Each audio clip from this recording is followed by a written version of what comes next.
I heard the police going, get on the ground, get on the ground. Then it was pop, pop, and then I was out.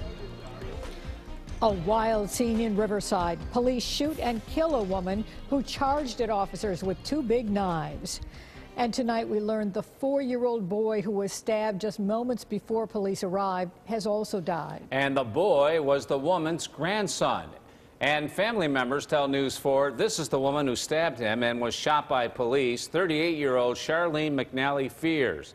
News 4's Rich Newberg is live in the newsroom with the very latest tonight. Rich? Sources tonight close to the investigation tell me there is evidence that the grandmother, Charlene Fears, had stabbed her grandson before she was shot to death by a Buffalo police officer.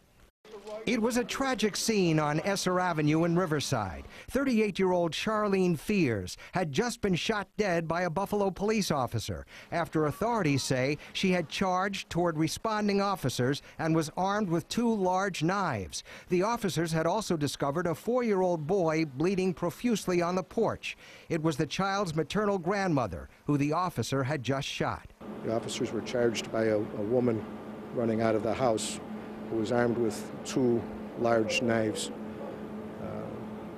and the woman was subsequently shot by one of the officers. And I heard the police going, get on the ground, get on the ground. Then it was pop, pop, and then I was out. The little boy, whose name was Manny, died of his wounds. You could see them like working on him, but you couldn't see the child. You could see they were like bent over, taking care of the baby, the child. I seen the child being rushed into the ambulance, possibly, they say 4 or 5 years old. Looked very sad, very bad. I talked with a relative of the family who was searching for answers along with everyone else. He had learned of the child's death. I was told that she didn't make it and neither did the baby. When did you find out about the baby? About an hour ago. A relative told me he was told there were 3 children in the house when the child was stabbed. 2, he said, were children of Charlene and Darryl Fears. The 3rd was the little grandson.